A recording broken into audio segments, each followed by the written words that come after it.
Good evening, folks. Dadman Walking 55 here, coming to you at, well, I think we're right on time tonight, I believe. No, 1 minute after 9. For us, it's probably just on time. Welcome, folks. Welcome to another Sports Weekly with Dadman and friends. Let's just jump into it tonight. We'll see where we go. Of course, we got UFL. We've got Major League Baseball. We got all kinds of stuff coming up tonight. Maybe even a few surprises thrown in there. Even some suspensions. You never know. But, hey, without further ado, let's go ahead and bring in the captain who is temporary at Admiral, but he still gets that higher retirement check. That's JT Kirk. Hey, JT. Hey, good evening. Good evening. How are you tonight? Good. Whatever time zone you're in. Exactly. Across the world this morning, probably. So I was going to say, hello, fellow Antipodean, but I looked it up, and neither one of us are. So nope, we're on the hungry. right side up here. Yeah, we're on the right side up hemisphere. So, we need either Hungry or Emily here. But hey, great to have you again, JT. Yeah. So a little bit disappointed about the Red Wings. A lot of it disappointed, but well, hey, at least you're not the New Jersey Devils. So hey, yeah, or some others are the Pittsburgh Penguins. So there's that.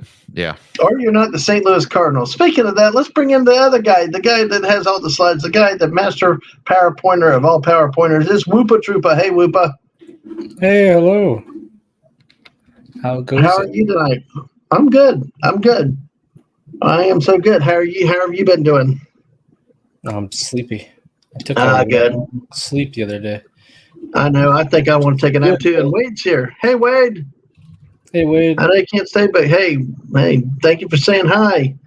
Hit the like button on the way out, though. But we appreciate you coming through, Wade. Thank you. I'm good. So, man, did you send any nasty grams to John Tortorella? Not yet.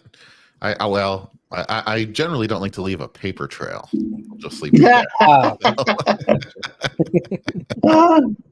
Yeah, all good. Anyway. All smart people try to avoid the paper trails. Right. So, in the presence of an auditor here, right? So, exactly. Yeah, because at that point, the worst they can say is at that point, the worst you can say is there was no documentation. Versus, hey, they left a trail. They admitted to it. Right. Yeah. But hey, I am excited to see very sarcastically that like everybody in all my college team sports are just all hitting transfer portals or all this other stuff. It's like that's the only news coming out of my schools, or how many of them are leaving, which is rather frustrating at this time of year. Well, but in football or in both sports? Both sports. Because, why are they? Well, I guess with Jonathan Smith coming in, a new coach, but still, it's like, those players are idiots. You've got a great quarter. You got a great head coach there. Mm-hmm.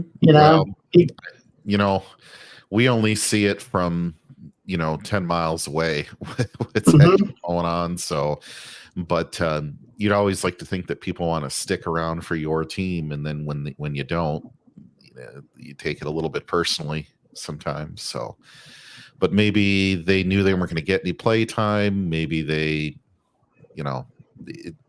there's a million things it could be. And unfortunately, you just see, they're leaving your school. Well, how dare they? So, no, I know. It's bad enough Oregon State has no conference. They also lost their coach.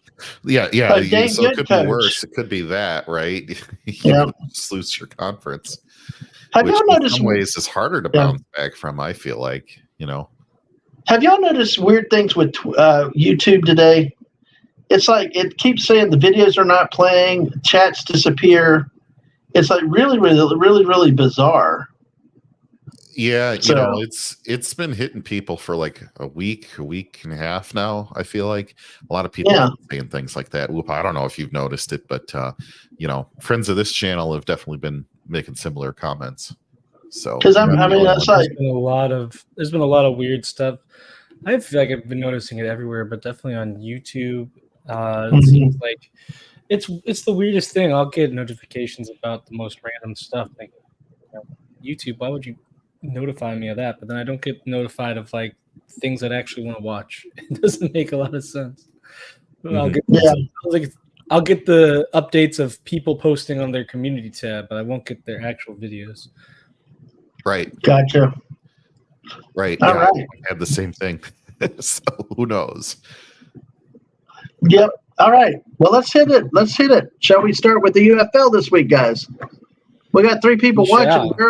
We are only on the YouTube side tonight since I'm at secret location, and I didn't want to. Doom Talk, right? Yeah. Well, I tell you, it's all I could do to get the computer up tonight. It was a bit, so I didn't dare try to throw Twitch on. So, all right. Were you ready, Whoopa? Yes, Let's go. All right. Oh wow, Whoopa, you're very happy this week, aren't you? Yeah, the Battlehawks won. They only tried to give me, a panic attack while they did it. But, we started off strong. Actually, no, we started off terribly. Our offense looked good, but because our offensive coordinator our offensive coordinator was making bold play calls. It's like, oh, man, he's going out 5 wide for the first play of the game. And all this, and then he just decides that now is the time to call screen passes. Screen pass on first down, screen pass on third down. I'm looking at weird end arounds, and it's like 6 and a third yards of completion for AJ McCarron. Ugh. We're doing a little bit of some short pass game, a lot of short pass game, but we did a lot of passing, which I appreciate. But you still ran for 100 yards, though. That was kind of cool. Yeah. No, that's the thing. That's what I think, I keep trying to tell the offensive coordinator on Twitter. He doesn't listen to me, though. I don't know why. But he, so many times you try to establish the run. And I say, our team is built to pass the ball. Why don't you establish the pass? And once even though it's short completions, 35 of 45 from AJ McCarron. He's completing a ton of passes, high percentage, and you get 2 6-yard completions, that's a first down already. So once you establish that you're a threat to throw the ball on any down and you can get your chunk of yardage here and there, then they have to start backing off. They can't load up the box instead of all right, we're going to run it on first down every play. And that's how you open up that running game. And then when you do decide to run it, it's much more successful. As you can see, the 103 rushing yards from Sailors. So as we've talked about in this league, it's really something when you do see the 100-yard rushing game. Yeah, it's a big deal. I think it's only happened twice now, both the Battlehawks. So both different players too, which is the funny thing. But no, it's just I'm glad that they've been taking a more aggressive passing approach, and I think it helps the run game as well. Now, if we could just stop these dang screen passes all the time, it's like it works once, but it failed like 2 or 3 times. So we'll just keep doing it. It's like I think this is averaging out to a net negative. If you got to work, 30% of the time works every time, but but it was first drive Battlehawks stalled out, and then the defense looked terrible against the Showboats. I'm like, oh my gosh, it's going to be a long day. Then we rattled off 2 big stops and 2 touchdowns. I'm like, oh great, we're going to kick their butt. Then we proceeded to let them come back by the half, and it was 20-17 at the half. And I'm like, oh my goodness. And they got the ball back at the half. And then our defense started to play up to its potential a little more, and we shut them out in the second half. So we did a good job, but it scared me. Yep. Well, they wouldn't be your team if they didn't scare you, So that's true. Oh my gosh. Memphis. Yeah. You point out 2 Memphis defensive players. Oh my gosh. Yeah. The offense didn't do much. Case Cookus got hurt in this game. So Case Cook is that name. I don't know what. It's a weird name. What it is. Anyway. Welcome back, Wade. Every time I hear that name, Woopa, I'm just like, okay. It definitely really? sounds like some weird Madden YouTuber doing like some creative play. It does. Exactly. I think he might be out. He went out of the game holding his wrist, which is never a good sign for a quarterback. No. But Darius Victor, and this is frustrating, and this might have just been because the Battlehawks were kind of injured this game. They were missing Peter Tamapenu, who should be back. I think he was just held out precautionary because he was practicing, just not fully. And also a big defensive tackle that we got in the offseason.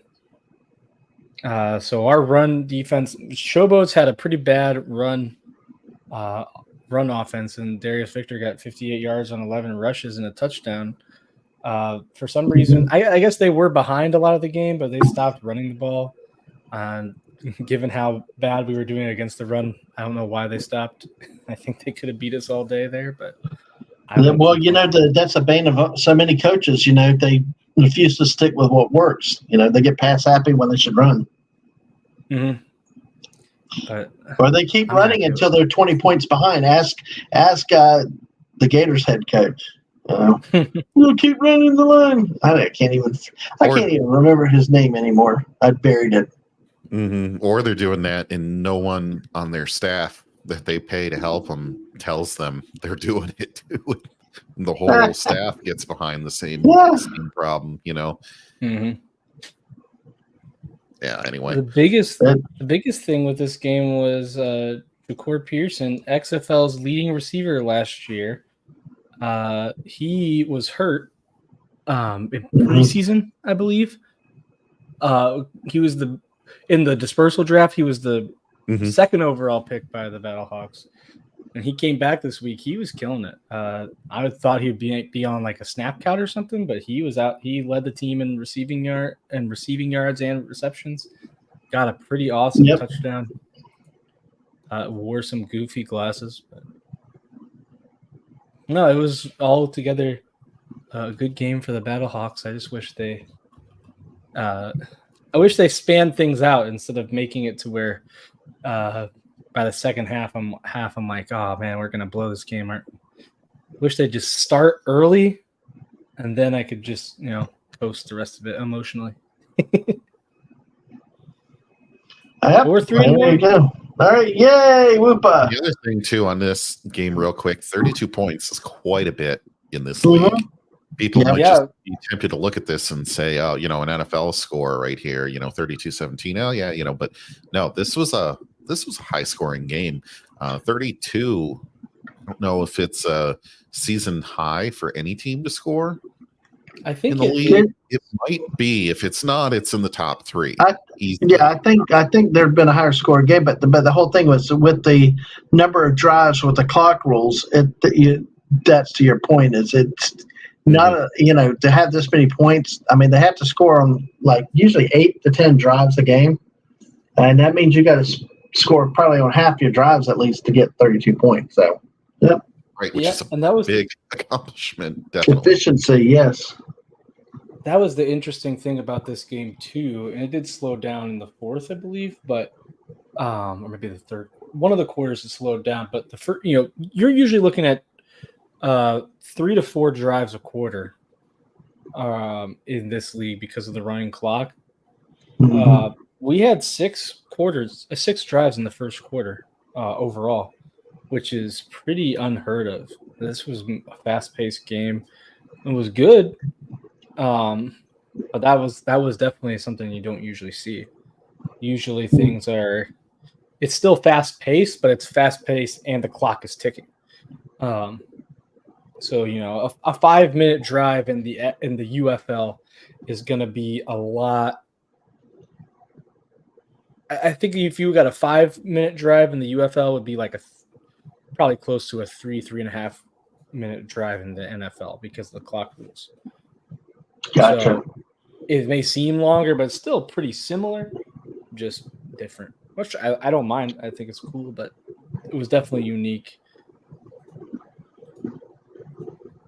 Yeah. Very cool. We'll move to the next game. If we must. Also, a showboat, that's a really slow method of transport. So whenever I see that, I'm just like, eh. Anyway. Well, something I wanted to say, I should have shouted at the game. I didn't think of it. The showboats come here, but we got a sailor down here. You do. So they should have known that we were going to win.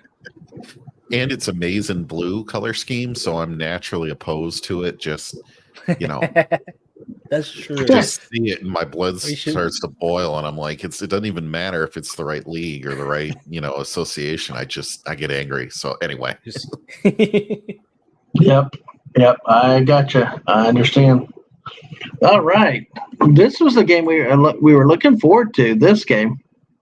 Yeah, I honestly thought this game would be. I thought the Birmingham was poised to kick butt here, but it was actually pretty close and came down to a last-minute field goal. So the interesting thing is Matt Corral got the start in this one, and pretty much played the whole game. Despite last week, Adrian Martinez pretty much dominated. Had a great game. It was against Memphis. I think everyone has a good game against Memphis at this point. But yeah, even AJ McCarron. No, just kidding. Yeah. Speaking of Missouri, it's Sci-Fi Momby's here with us. Hey, Sci-Fi. Hello. Hey. Hello. Hey. Hello. How are you tonight? I'm here. Yay. All right. Well, Wade's worried for his hockey team, so I think we have a little hockey playoffs coming up. So, Wade, remind me. Have some hockey. Wade, remind me again. The Predators, Nashville. Is that what you're saying? I think. But yeah, the Preds. Yeah. All right. So Teamu once again only 12 completions, 161 yards though. Again, very efficient, 2 touchdowns. He's efficient and he's good at throwing the long ball, but I don't know if I haven't watched a ton of DC games, so I don't know if it's inaccuracy or if it's just the fact that once again they just don't really have a good running back. So you can kind of protect the pass more and be comfortable like, oh yeah, if they run the ball, we can probably stop it with, just the defensive line or a 6-man front, so you can protect from the pass a little bit more. But that's the biggest thing. Matt Corral did okay. He had 240 passing yards on 19 completions, and certainly a good rushing quarterback, but he just couldn't get a lot of stuff going early. And he did have a big fumble, which is not good. Yeah, this kicker, Ramiz Ahmed, 4 for 4 with a game-winning 46-yarder. Wow, went down the line. He just got off this is his first game in the UFL. So wow. Things have been going pretty well for kickers in this league. They've been killing it. I know. They've been very accurate, and the distance a lot of these kickers has been amazing. So. Oh, yeah. Yep.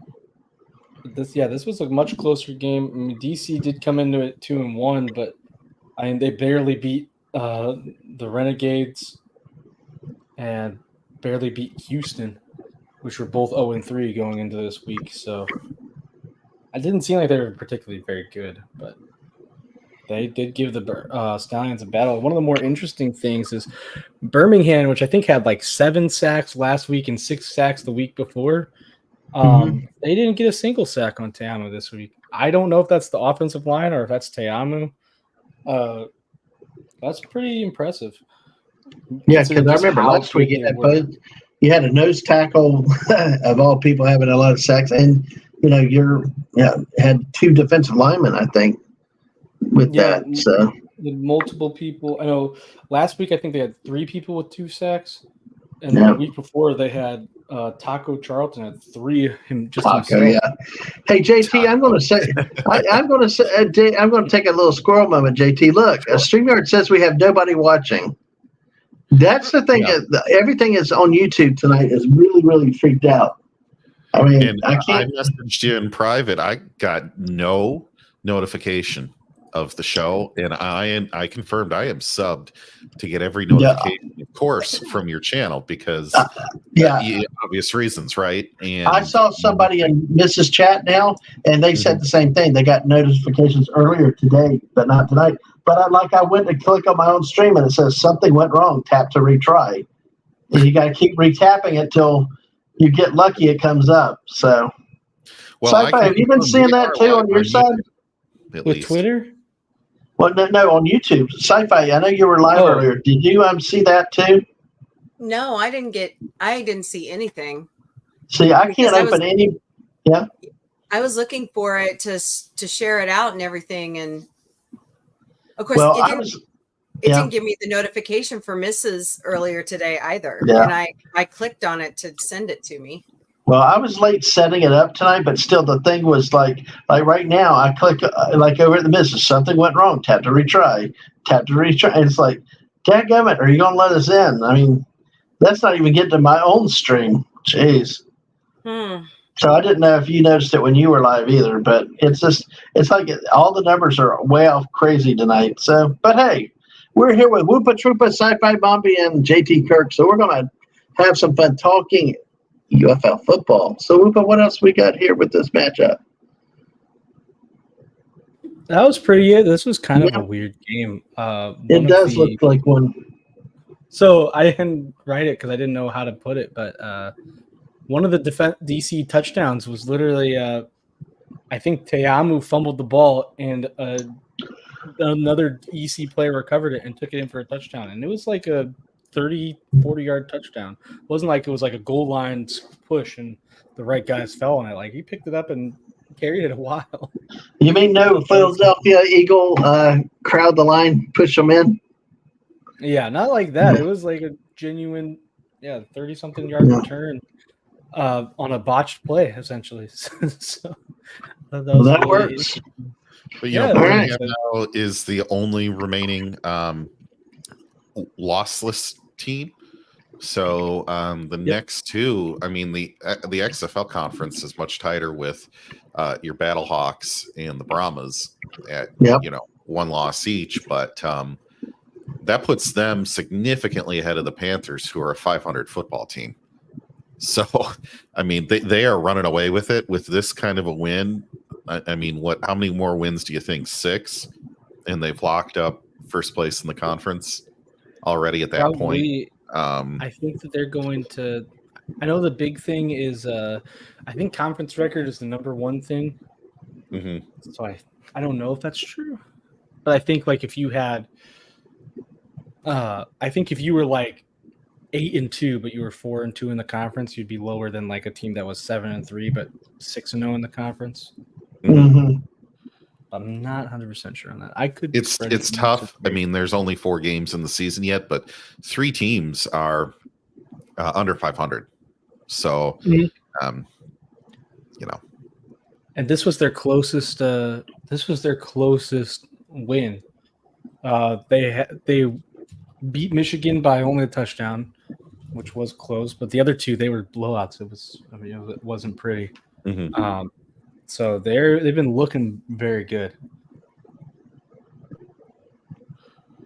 Well, cool. All right. Let's see. Well, so the next game. Let's head on and see where we got. And then the next game, shall we? Yeah, this one's pretty much dead. Oh my God. Yeah. That's a spanking. Yes. It was an ugly one. I don't know what happened to Michigan. It's what they call a quality loss. So that way we can still get seated, that's college football. Never mind. And hi, Brogu. Good to see you, Brogu, tonight. And Anima Confusa, hey, welcome. Good to see you tonight. How are you doing?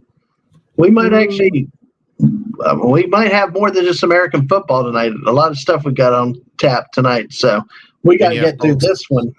YouTube has not been doing what it normally does and sending out those notifications to everybody who signed up. So do us a huge favor if you don't mind, and let a couple people know that you think would like the show tonight, and just tell them personally, because sounds like no one's seen what they're expecting from notifications. So. Nope, I've heard that comment of Mrs. is live too, and that so people over there said it. So, but welcome, Brogu and Anima Confusa. Good to see you, especially over there in Europe right now. I know it is late at night. All right, so. Shall we belabor this one, or is this pretty much? I mean, Quinn Dormady won a game as a quarterback. I mean, he lost everything last year in Orlando, but still, even though his numbers look good, it's still only 19 points. Yeah, I mean, he would definitely look pretty good, but a low completion percentage as well, I think. Yeah. They had just Jordan Mosley had one heck of a game, one interception, one forced fumble, two turnovers on his part. The Michigan defense looks good. I guess you could say that. Jake Bates is still really good. That's pretty much all you can say. This was it's interesting. I want to see how these guys will play. This was the Brahmas' first game without their old starting quarterback, and it was, I think, their lowest scoring game. So they still get the win, but I wonder how their offense will look moving forward. And Michigan, they're a confusing team. They really are. They'll have some weeks. I mean, they played Birmingham pretty tightly. Had a really good win last week, and then this week they look like it's really bad. And the offensive line is starting to really struggle. And I still love that old logo, though. They've got one of the best logos around, though, with the Panther. You like the logo? I like the logo. I like the color combination too. I love the color combination, but I don't think anyone else has their actual name in their logo. Right? So they kind of. Know. I think most of them are like separated. Well, Birmingham does not because they're the Stallion. The Showboats do not. DC. What about DC? DC has they have. Oh, this is their old logo. Oh, they have DC in it. It just is a little busy for me, is all I'm saying. I could do without the name of their team above the top and just shrink that rectangle down into a square kind of a thing. And I got you. So, I got you. But no, it is a tough looking kitty on there. So, but so the team is kind of weird. I think they do have a critical matchup coming up this next Sunday, but I don't want to get or this next Saturday. I don't want to get too far ahead of it. There you go.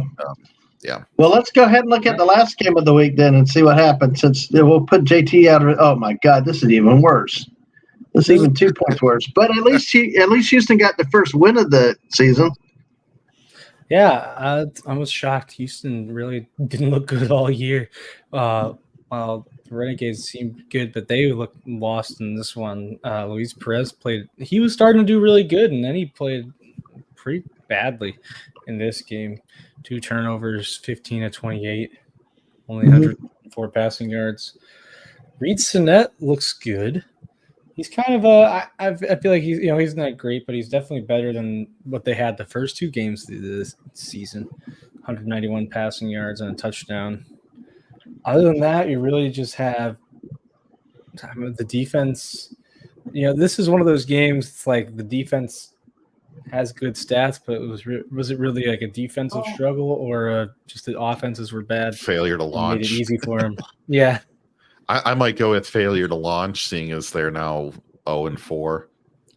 It's just something tells me. Not trying to steal anything from Houston by any means. They got their win on the board, but ouch. Ouch. Yeah. And I can tell you that Keandre Thomas interception, that was pretty. I don't know that was a bad throw. Well, let me say hello to Tina the Naughty Dragon. Well, Tina, hang around long enough. We will make sports fans all of you too. We got Sci-Fi Mobby, JT Kirk, and Whoopa with us. So stay here. You never know when we come up with some crazy jokes and I don't know, do some non-sports in the middle of the sports. So, but And we're actually going to talk about some other stuff tonight that will be beyond sports. So, especially if you like tax issues and moving and stuff. And Jerry Manosa, hello. Good to see you tonight, Jerry. Good to see you. All right, Whoopa. So, this is another low-scoring fiesta. So, shall we move on to the previews or to the standings? Yeah, we can move to the standings. Yeah, Whoopa, everyone loves taxes, right? Yeah, exactly. Oh, of course. Of course. Exactly. So, you know what they're spent on. But, all right. So, overall, we've got the USFL. Birmingham leads at 4-0, like JT had mentioned. And you pretty much have Michigan. This one, guys, to me, pretty much USFL looks set. But over the XFL, you got St. Louis and the Brahmas tied at 3-1. DC surprisingly a little bit back at 2-2. And, of course, Arlington is way down in the cellar there. So, the Battlehawks have got hot, winning 3 after dropping the first game of the season. And, thoughts and observation, guys. Both conferences, 8 losses each. So It's not like one conference is pulling away from the other, which I guess is good.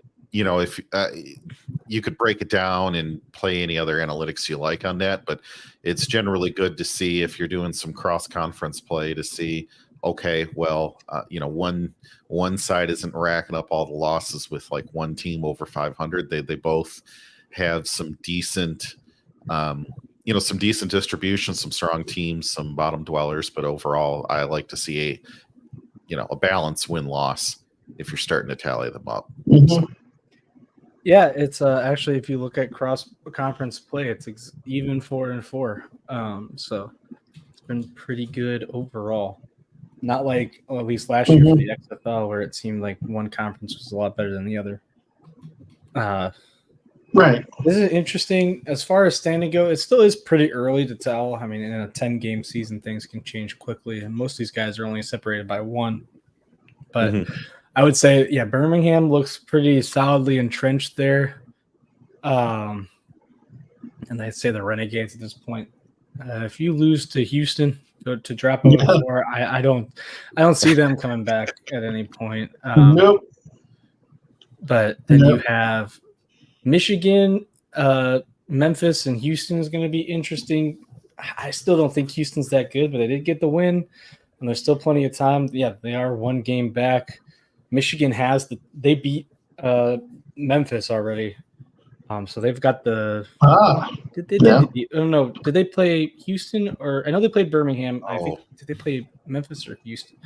They've got. I already forgot what they did. I guess they played Houston, so they've got a win over them. Yes, Battlehawks on the XFL, they've got the win over the Brahmas, so I think they not officially have the tiebreaker, but right now I think they have the tiebreaker all along. Plus the 2-0 division record, their only losses to the Panthers. Do you have slides for the upcoming? Sorry, I missed Bucky. I do. I missed it. Hey, Whoopa, your chief critic's here to judge you on all your graphics. So, and Mrs., I'm sorry I didn't see you come in. How are you tonight, Mrs.? Of course, my computer is very slow when I plug up. There you go. Hi. Going to be. Yeah, I love it. Jerry Manosa. Damn it, Jim, I'm a superhero, not a movie star. And B from O is here. Yeah, B from O. He wants to make a Birmingham. Dude, you got a great team there. You need to go get it when you can. He said when they first started all the games for like 10 or 20. Yeah, I might actually come over there and watch a game then at that price. And that'd I think be kind of cool.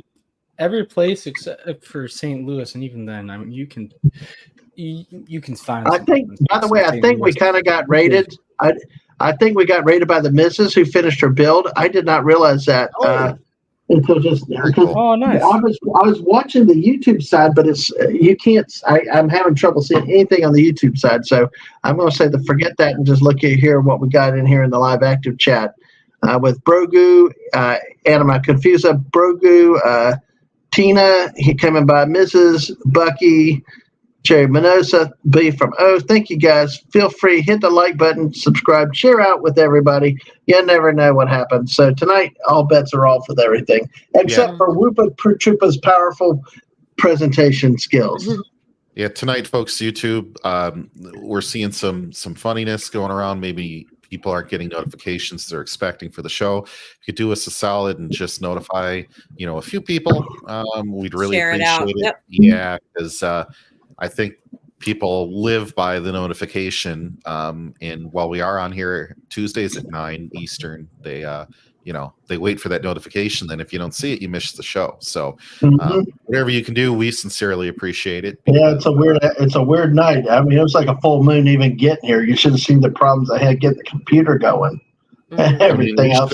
Bill Belichick, then he would have been able to, just read all the signs that the show was going on. Anyway, or the new event football, Jim Harbaugh, cheetah. No, just kidding. Signs and all the rest, but. Hey, I guess allegedly, since who knows if that's been fully finalized. But anywho, okay. All right. So shall we go into the previews for next week game so we can move into other bigger topics tonight? Yep. Let's go. So this is actually week 5. I just realized I had the header wrong. Do we have 2 conflicting games again like last week? We do, and I don't like it. It's annoying. It makes me mad.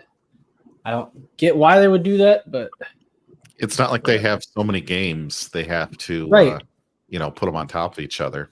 Whatever. I feel like when you're trying to get, you only got 4 time slots and you're moving 4 to 3. That's a lot of money lost. And look, there's one thing spring football needs. It's more money. Not to denigrate other pastimes and sports, but the stuff that was going on Sunday was bowling and what was it? Cowboy sports, bull riding, that type of thing. Yeah. Nothing against those, No. but I feel like you've got a space, is what I'm trying to say, to put some more football in somewhere. Absolutely. Yes. Yeah, I agree. So this is pretty much we know this game's going to work out, but you know what? You never know if Luis Perez gets hot at home, they could upset San Antonio with this because Dormity's being the quarterback still was not the most efficient. His numbers looked okay, but really does not score even when he was in Orlando. So, this might be one of those 3-1-4 games that actually could turn. We have an unexpected result this week if Luis Perez plays like he can play. Yeah, I mean he's played pretty good, all except for last week where he was not good. So if he turns it back to all the other games he's played. You've been hanging around Bucky way too long. What? Yeah, the key factor, who knows, for Arlington, who knows? After scoring in single digits to an 0-3 Houston last week, I'm not sure what a good key to victory would be. That's about as bad as it gets. You can't get to double digits against the team you're tied for worst in the league. And I don't know what you say. You say the defense only held them to 19, but 19's not a great amount. 19's okay. It's an average score in this league. Mm-hmm. Yeah, 19 is okay, that's fine if you win the game. If you lose the game, it's not great. You can say, well, Luis Perez has been good, but he wasn't good last week. The running game is it was showing improvement last week or week 3, and then this week it's not good. So there's a point. I feel like it was well, if you can't do that against Houston, what the heck can you do? What do you need to improve? Everything. Yeah. I got you. All right. I don't know. Where do we want to go next? You want to kick it in some more or go to the next game? We can go to the next game. This is the game they're competing with on Saturday. Oh my gosh! Birmingham versus Houston. No, there's no chance in this one. I mean, you Reed Sinnett, your quarterback. Yeah. But as long as they don't get too overconfident, this is a nice, solid road win for them. Just to write that down and be 500 on the season, even if they just don't field the team for the rest of the year. So I'd feel pretty good if I were the Ponies going into that one. Yeah, you heard it. I'm trash talking already. And Mrs. saying hello to you, JT and Sci-Fi Mombi. Hello, Mrs. Hello. Bucky said, my sass is contagious like a smile or the plague. There you go. We'll take and it. you bring that joy to Fortnite, I know. So, Very cool. All right.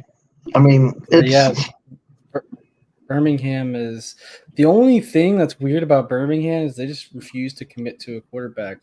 I'm guessing they gave the start to Martinez in week 1, then Corral week 2, Martinez week 3, Corral week 4. So I will assume Martinez is going to be the week 5 starter, but it's the I don't everybody know. plays league. It's the everybody plays league, like kids. Or is it a good strategic move to keep the other teams guessing on the quarterback style? Maybe, but they're Never- both very similar. The thing is, they're both very similar. Are they both similar? Oh, yeah. Yeah, they're Yeah. both Hey, like Max. lazily running quarterbacks. That's the confusing part. Max Because you had Redstone that- is here. Yeah, Hey, man. good. Max. Yeah, but it's like, have you ever seen a team, even in this league, that would do this, where they would not commit to a quarterback? No, I mean the closest I've seen. I remember last year, the Renegades did it for a bit, but it sucked for them, and that's why they traded for Perez because they're like both these guys are bad. Let's get a new didn't guy. DC do that a little bit at the start of the year between Tiamu and Derek King? DC did it for the whole year, but that was the thing that Mambu was talking about, and kind of what the Renegades have done a bit of this year, which obviously hasn't worked for them. But DC had like Derek King was kind of the change of pace. When you put him in, you know you're probably running an option play, and he can throw the ball, but mostly you're looking at him to make plays with his legs. And Tangamu, he could make plays with his legs, but he was really the guy you want on everyday passing downs. So that's why it's like that kind of I don't know if I love that, but I can kind of understand that as a strategy, especially in this kind of league. But the fact of the matter is, with Birmingham, both their quarterbacks are like kind of run first quarterbacks. And they've been good at that, but that's why it's so weird that they keep rotating them. It's like, what can one do that the other one can't? I feel like it's just which one's better. And week 5, they still haven't really figured that out, even though Adrian Martinez had a huge week 3. I feel like that would be your answer, but I don't know. I mean, they are 4-0. Yep. And their defense is great, but it's just their quarterback play has been weird, to say the least. Okay. That's all right. Let's see what our next game is then, Whoopa. We've got this is the game of the week right here. Yeah. Oh, yeah. This is definitely a big matchup last year between these two teams. The Battlehawks go on the road to DC. You couldn't freaking beat them last year. They love making y'all get up early to watch football early, though, don't they? They do. It's 11:30 last week, 11 your time this week. Yeah, oh, jeez. I want to sleep in. Let me sleep in, guys. Come on. Well, that's just early because if you have to get down to the stadium and find good parking and all of that, do you have time to go to the restaurants? I mean, are restaurants even open at 9:30 in the morning when you're trying to get a place to sit and eat and get a beer before you and then at that point you're morning drinking, which for a lot of people is just not in the cards. I mean, you might be able to fudge it if you get something at 11 a.m. but some people don't want to drink at 9 in the morning. I'm trying to a basketball league. yeah well that would be great. I'll just leave it there. See, Brogu, it is too early. I like sleeping in myself. Yeah, I'm trying to drink without being judged by how early it is, and the league is not doing me any favors here. I had to watch football games sober. I feel like that's a violation of my constitutional rights. Yeah, you're taking away one of your one of your home games, But it was a good game. This will be away, so I only have to watch on TV. But it does seem really early. I feel like I don't know, especially when all of this isn't even like a national thing where you're going to have NFL. I think has their games at 1:15, and you might have Pacific teams because you got teams across the whole U.S.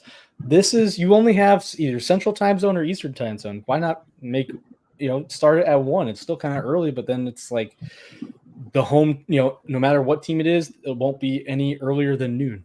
I don't particularly get it, but nope. Whatever. So this will be an interesting one. Agent McCarron has been he did have his first turnover last week, but 9 overall touchdowns to 1 turnover. He's been surprisingly decent running the ball. He's not obviously not a mobile quarterback, but he's made plays happen. I'm pretty sure he didn't even have 10 rushes all last year, and he's got that in 4 games. 70.3 completion percentage. He's incredibly efficient with the ball. And I would say even a lot of his incompletions are either throwing the ball away or wide receiver drops. Boy, stunning. Yeah. I'm going to come back to question from X Redstone in just a second, but go ahead. Well, chat's jumping. Jacob Sailors has really emerged, and we should be getting a lot of help back on the defensive side. Tayamu, a little bit different. 52% completion percentage is awful, but he's still been making it happen on the ground, and he's got 6 touchdowns and a great yards per completion. But other than that, the biggest thing I wrote here, Battlehawks now 4 games, and they've had a different leading receiver every one of those games. Wow. This team I really think they have 4 great wide receivers. I think their wide receiver 4 is better than most teams' wide receiver 2. That's why I tell them to just pass the dang ball. Like, you've got really good receivers and a really good quarterback. But they're starting to listen to me. It's good. It's good in there. The DC has finally paid attention to this show, so I take full credit for the turnaround of the offense here. There you go. That's the spirit, Lupa. All right. So, yeah, we got a couple of these comments. I've started a couple of comments I want to come back to. So, we got attendance and we got one about NFL in London. But let's go ahead and get the last game through, and then we'll come back to these. So that's we have Michigan at Memphis. Memphis they're playing this week. This should be an interesting one for really 2 reasons. First of all, these are the teams right now that are, they're both 1-1 in the division. So this win will be pretty important for early playoff hopes. Michigan's really had pretty solid defense in Kai Nakua, Frank Ginda. Frank Ginda leads the league in tackles. Memphis has had some pretty good players as well. It's decent secondary. Vincent Papale. He's only has 10 catches, but 3 of those catches were touchdowns. So he's been pretty good there.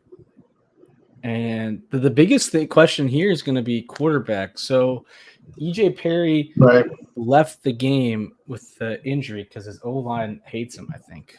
That's the only thing I can think of. Oh, my gosh, They've been letting him get hit like crazy. And I thought he would be back. And nothing's official yet, right? This is early. Teams haven't even really given us a practice report yet. But it was like, well, they pulled him out of the game, but he was trying to play through it. And my general thought is like, well, it was a hamstring, and if you're able to even try and play through it, then I'm thinking he'll probably be back. But now they're saying it might be more serious than they thought. And Danny Etling, I think it was a former. That's LSU. That Edling sounds like from LSU. He came from an Ivy League school, went to LSU, then transferred somewhere else again, I think. Probably Big Ten, and he got lost. But he might be the starter this week. Case Cook I haven't heard him anything, but I was at the game. He left holding his wrist on his hip. For a quarterback, that sounds like you're probably out for the season with only 6 games left. So I think Troy Williams is going to be a quarterback there. So Troy Williams, we haven't seen much of. Etling, we haven't seen much of. That's going to be very interesting here. And I don't know what to say on them. We haven't seen enough of them to really say one way or another. Etling does have some, I say NFL experience. I think it was NFL bench warming experience, but that's still more than a lot of people. So, Yep. Oh, that's too funny. All right. Well, that's the 4 games we got this week then. Oh, Mrs. is going to bed. She's tuckered. Have a good rest. Good to see you. Thanks for coming in, and congrats on getting that build completed tonight. So, absolutely. All right. That was a huge bit. 5 hours earlier today, another hour and a half tonight. Ooh, that's a lot of time. Yep. Max Redstone YouTube, yeah, you can cross the streams. Yes, it's good. Whoopa, do we have the attendance graphics on this after this one, or what's our next slide? Oh, my next slide, that was all I had. I can try and find attendance, but I didn't have an attendance graphic. Okay, I thought we were going to do that. My bad on that. But I'll go back to what one of what Max Redstone said. How big are the crowds at this? We do know that the first St. Louis home game had 40,000, but then we saw about 14. Well, anywhere was about 7,000 to 14,000 in the next 2 weeks at most of the other games. I think DC had a crowd that was over 10,000. Here, I found a graphic we can use.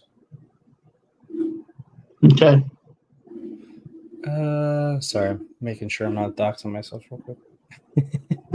No, it's okay. Well, through week 3, there we go. Let's see. All right. Whoa. So this is, that's really small. Yeah. How do I wonder if you can just let me take that down for a second. Just use your maximize thing in the upper left corner. Just maximize your screen size. No, it's Yeah. Okay, let me share it now. It's very large now. All right. Here we go. This is much better. There we go. Let me pull this down. So we see St. Louis has a total of 72,000, averaging 36,000. They had 40,000, then 31,000 in weeks 2 and 4. DC is consistent at 15,000. That must be the sellout. One home game. No, their sellout is actually 20,000. So they are doing pretty good with that stadium. Okay. They were one of the best teams last year in attendance, and they're doing it again this year. Well, and San Antonio's not bad. San Antonio, 13,000. You kind of hope that they were better. I think they were averaging around 12,000 last year. So them kind of dipping into the 11,000s is not great, but it's not bad. Look at Arlington coming back after winning last year, and then all of a sudden, everybody shows up week 1, and then they don't come back. Week 3, 8,400. Mm-hmm. Yeah. So that was a big thing. Huge, really good crowd for their first week, and then under 10,000 was rough. But look at Birmingham, your league leader, 4-0, and they're barely averaging 9,000 a game. I will say it does concern me a bit, but I will say that game got postponed due to weather, so it was ugly conditions out there. Yeah. Well, hopefully next home game they'll be doing a lot better, but I don't know. That's Birmingham has to do better. They're the biggest the biggest USFL market there. Well, they can't. But look at Memphis. Memphis has only had one home game, not even 9,000 people. Houston averaging 8,100. Michigan. Oh my gosh, JT, you got to go to that game. One.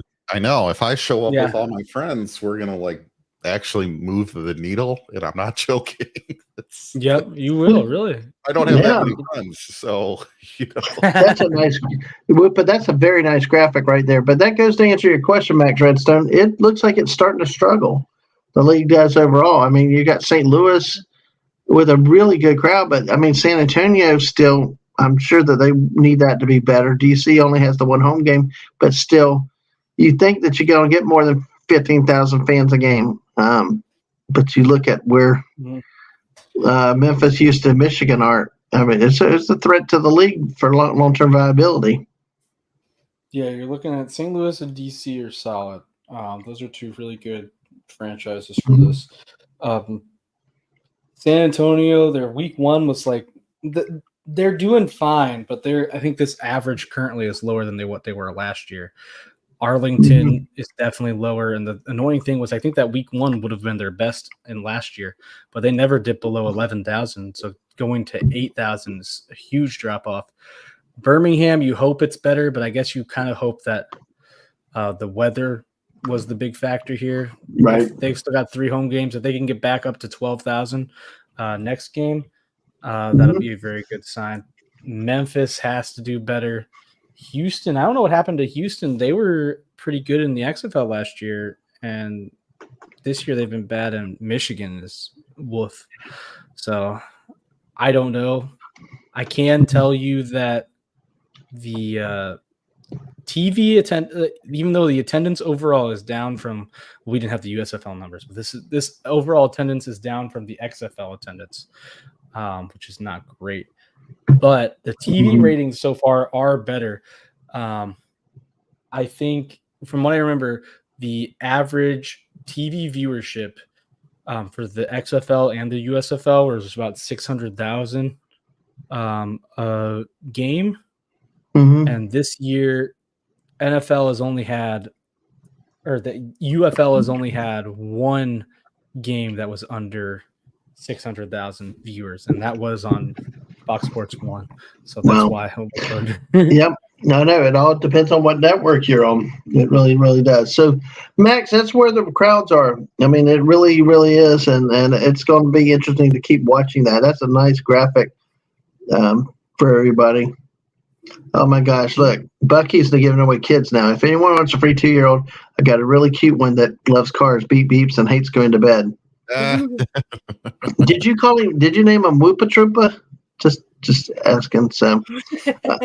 No, I keep saying just give the kid a little, little whiskey before bed and they'll knock right out. But Bucky says that she doesn't want to do that. I don't know what advice I can give her. Just a spoonful of sugar makes the medicine go down. No. What? No sugar. All right. If I can open up these stupid chats again, that's the stupid computer. I'm trying to get back. No, I'm on the wrong thing. I need the comments again, and I'm on the wrong thing. Going back to the start, Brogu asked, and I'm going to tie this to JT. What about the NFL when they go to London and play a game over there? Just way too early for us. But yeah, American God's sake. Yeah, 9:30 a.m. is when the Jaguars have to play over there a lot, and like JT says, it's a wasted game for the fans. But see, the team like Jaguars play 2 weeks over there. They play one as a road team, one as a home team, and for many years the fans have lost out on one of those home games. As a supposed way to market Jacksonville to the Londoners, but they played Buffalo last year, and Beefalo had so many fans over there, it didn't matter. So much for your marketing. But yeah, I agree. It's 9:30. Everything changes with that. So. Oh gosh! See, there's a joke here. Yeah, go ahead. The only good thing I can say is we go over to London, and you know what? We play the U.S. national anthem over there. They're basically getting revenge, I think. Yeah. No, Brogu thinks that San Antonio should have an NFL team, but Jerry is blocking it for happening. So exactly, I agree with that. But see, Max Redstone, this is what the old XFL used to be. Was like a combination of gladiators. I mean, they did all kinds of crazy stunts and crap like that back in 2000. It was AGFL, American Gladiators Football League. Exactly. But they used to do that, but now they try to make it more like a regular football league. So, oh gosh. No, they're package deal. You don't get rid of one without the other. So, but yeah, those European games are just a nightmare if you get stuck up, if you get sent. But I don't know. We're good for that. So where are we going to go next, Whoopa? What do we have next on the presentations of things? We got the start of the Stanley Cup playoffs. So. Yay! Wade, if you're still here, we'll talk about your team. JT Kirk, well, we'll see what happens with you. Yeah. All right. Well, the Devils are gone, so let's go to it. All right. I think I got I'm ready to share. Okay. But yeah, so everyone's played either 1 or 2 games. There's not a ton to go over here. We can knock this out quickly, pretty much. This is the bracket. This is how things will progress. We've got the Florida Panthers versus the Tampa Bay Lightning, which should be a pretty good matchup. Florida came from behind to win 3-2 last week. The Bruins and the Maple Leafs, an epic first-round matchup, as always. The Leafs sucked last week or the first game, and then came back and won the second one. Rangers and Capitals, unsurprisingly, the Capitals did not do very well in that game. And I can tell you, this just finished, but the Rangers also won game 2. So it is 2-0 for the Rangers. And then you have the Hurricanes, who are also up 2-0 on the Islanders. Also not surprising. And interesting thing is in the Islanders last – so, hockey is 3 20-period games. Three periods of 20 minutes. In the last 37 minutes of hockey, the Islanders had 3 shots. Wow. 3 shots in 37 minutes and allowed 5 straight goals. Wow. Lost because, that's what happens when you allow 5 straight goals. That's insane. I'm thinking the game is going back to New York, but I don't think that's going to be. I think Carolina's got this one. Yep. I know. I hate Carolina. They end up, when the Devils are in the playoffs, they usually take out the Devils. They've been a pretty good team. They just haven't been able to get over the hump lately. Well, we'll see. This thing just hurts my head. The top 2 teams on this bracket from a state that I think may see ice like once every 50 years out in nature. Come on now. Oh, I agree with you. I've said that. I don't like either of the Florida hockey teams. I don't think NHL hockey belongs in Florida, but Yep. Such as it is. Nope. I mean, they brought hockey here with the Lightning. I hate the Lightning. I hate the Panthers. We always got stuck with the Lightning, especially when they weren't any good. But it just, I don't know, just never got into it because I even though I'd never been to New Jersey, I started following them. I started liking them, watching them, and that's where my team is. So. I got you. Yep, absolutely. I can't, in good conscience, pick any of these teams to root for. Yeah, I can only kind of hope for the Hurricanes because they have Jake Gensel. And I guess I can root for him by proxy. Other than that, I mean, I don't think I like any of these guys. Maybe the Rangers. Is Mark D with a C a Rangers fan? Oh yeah. Okay, then I'll pick the Rangers because Wayne Gretzky back in the day. That's about the most positive thing I can find on these teams. Well, take care, Max, if you're not hanging out. But hey, yeah, it's sports ball. We're actually going to get into some, I think, cool stuff as we come up. Of course, hockey is a sport a lot of people love, but it's not necessarily a good Southern sport. That's fun. They used to have the whole Southern Professional Hockey League. You ever going to any of those games? We East Coast Hockey League was one. Well, they've got that, but they also had the SPHL, Southern Professional Hockey League. That we never had that league where we are. But yeah, I mean, minor league hockey is good. We had one time where we went to it for the missus' birthday party, and I'm sitting there limping because I had pulled my back by just doing nothing. And she's the one pregnant walking in. She was walking better than I was. Yeah, the closest team they've got to you is probably Pensacola. So that's a bit of a drive. Yeah. So, all right. Well, hey, shall we go to the western side? Yeah. So these guys have all only played one game so far. Now let me ask you a question because you comment to JT and I know, and the Red Wings are not around. That was the game where the Red Wings got eliminated because Tortorella pulled his goalie with like 3 minutes left. Correct? That allowed somebody else another team to win and make the playoffs and eliminated the Red Wings. Mm-hmm. So apparently, I hear the joy. And take care, bro, dude. Thank you for coming and talking sports ball with us, though. But hey, this is the way. See you, bro. Yeah, so apparently one of the tiebreakers for the playoffs is regulation wins. Mm-hmm. It's one of the top. That's one of the top bracket. That's one of the top things. So if the Flyers wanted to make it, they had to win in regulation, for what I understand. So right. And had to pull the goalie. Or they didn't have to. They just chose to because if they went to OT, it didn't matter if they won. But 3 minutes left in the match. That's what it was like.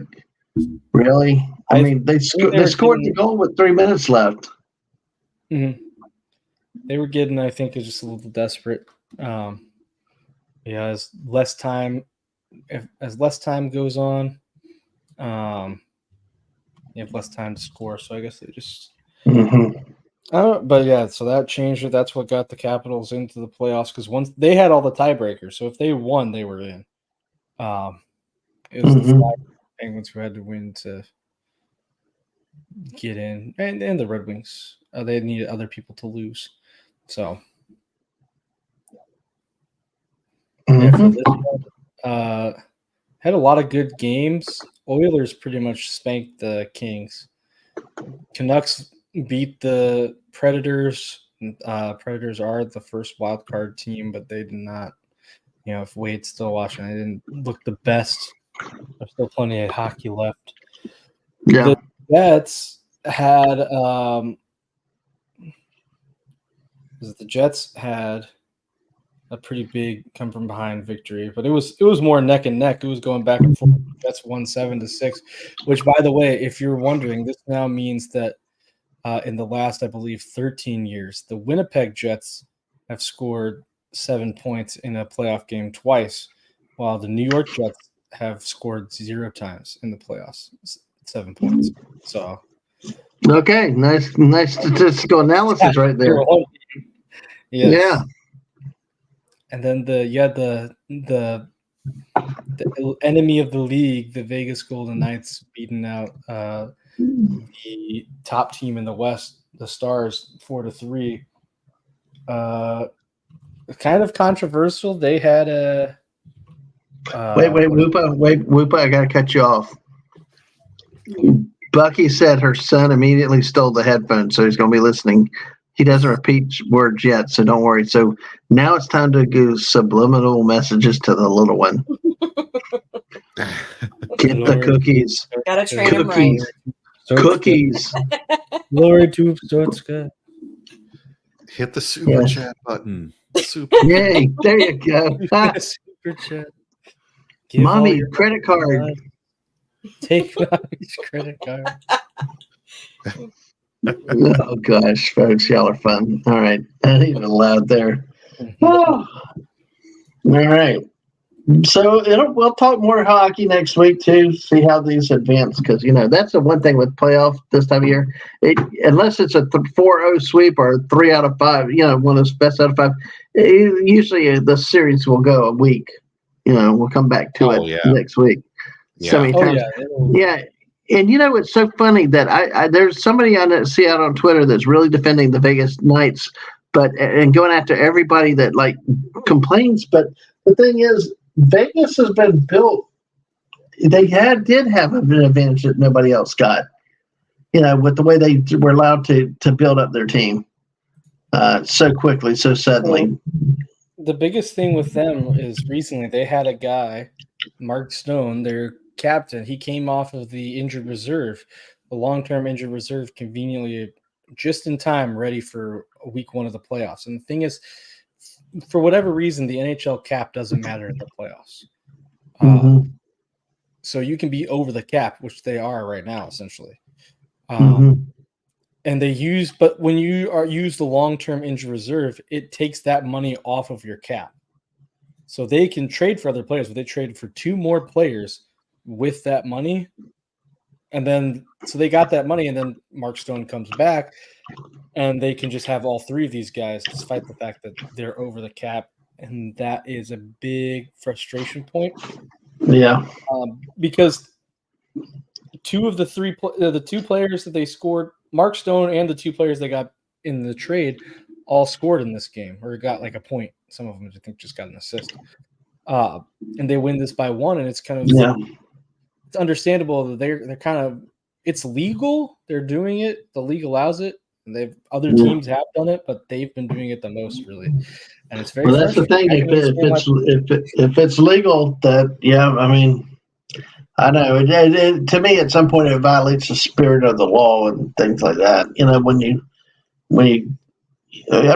Because what's the point of having a salary cap now? If you're going to just temporarily waive it in the playoffs, then why bother? And the old day with Major League Baseball was if you didn't have all the trades done by September 30th or August 31st or whatever, it was like, hey, tough. Your player will not be on the postseason roster, period. And that's because it set absolute deadlines. It gave some parameters of the teams that you have. I mean, the fact that you can actually see the salary cap just defies all logic. Yeah, that seems to be the weird thing to me. I don't get it. Yep. So it's frustrating. People do not really like it. I don't like it, but it is what it is, and it is legal. Like, it's happened in the past, so they should know, right? Yep. All right. I mean, that's all I can say on that, really. Yep. All right. Well, we'll move on a little bit more. We'll come back. We'll talk hockey as it goes further into the playoffs. So we've got 2 more topics. All right. Let's go with those. So this is one of the more interesting things. An NBA player has been banned for life. And folks, we don't really care about talking about NBA, but this story, anytime you're banned for life, it's worth the topic. So Whoopa, set the groundwork for people that do not know. So we've got we've got this headline. This is the NBA bans Jonte Porter for betting, league's first gambling ban for players in 70 years. This is the first time something's happened since 1954?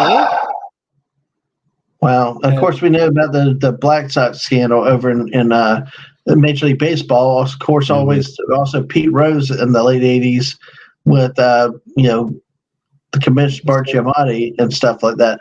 But I just the current Los Angeles Dodgers the designated hitter. Mm-hmm. I see. Though, here's my problem with it. You're dancing with the devil. They've been they sit there and they want all the money, the gamblers, all this Las Vegas. You're putting teams there now. When used to, they would have never put them because the legalized gambling, and now you got all this stuff, big money. Sports betting is like, I mean, not just fantasy. They work betting into fantasy and all this stuff. The lines have been blurred; they don't exist anymore. And now somebody, I mean, why should it? I mean, why should the player be banned for betting now? Because you've told everybody else they can. So why can't they?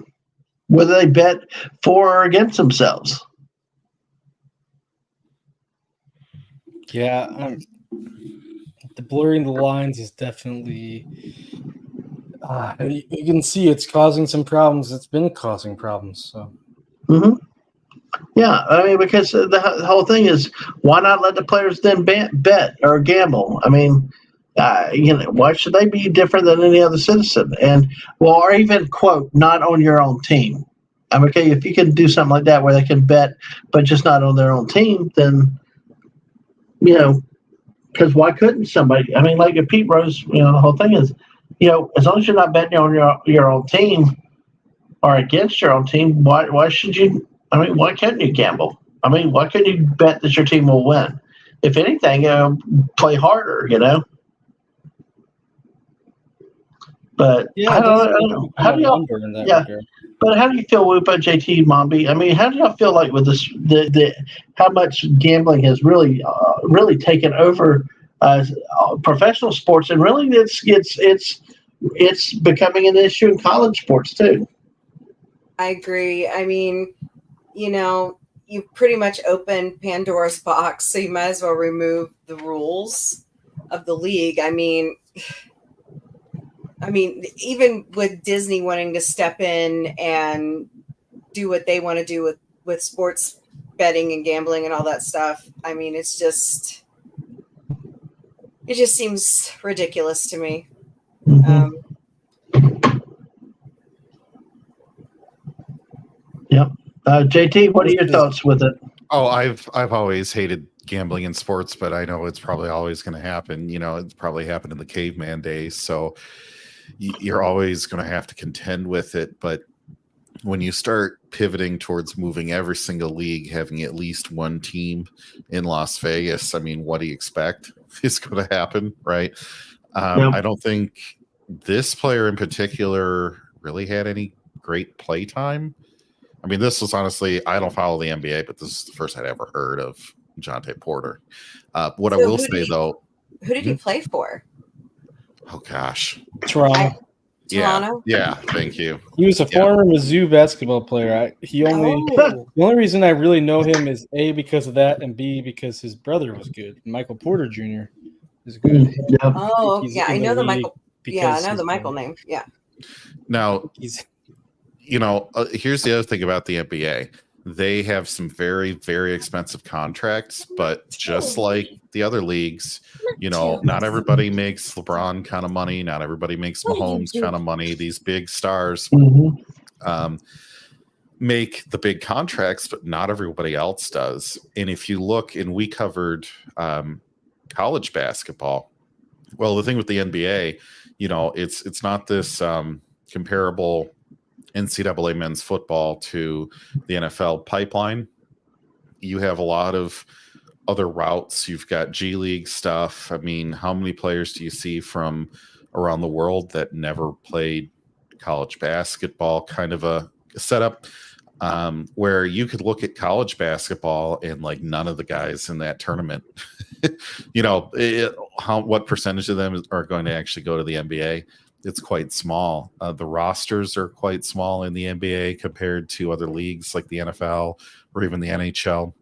So if you're even in the NBA, you're like the 0.00001% top basketball player on the planet Earth. And then you consider that if you're riding the 11th man on that bench, you better be pretty scared about your chances to even be in the league the next year, right? This is so hyper competitive. So on the one hand, you would think, okay, well, if you're that elite, why would you risk getting banned for life?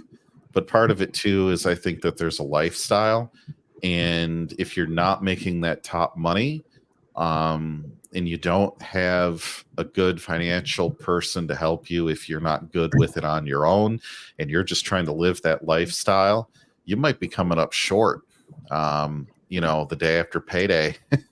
And so it's one of these things where they might go to this gambling because they figure it's a way to cash in somehow. How you don't think you're going to get caught is a whole different thing. And I won't speak to that because I don't think this was a wise move at all. But I think, for every exorbitant contract you see out there, there's most of them in the NBA that just are not that.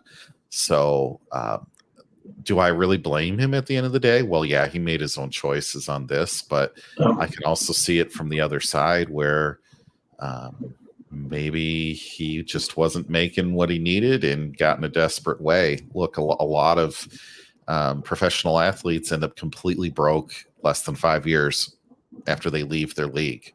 So, they might have just gotten in with a bad crowd and made bad choices and got there too. So I'm not trying to excuse it. I'm just saying I can understand maybe the thought process a little bit more. But All right. banning, I think it's a necessary punishment.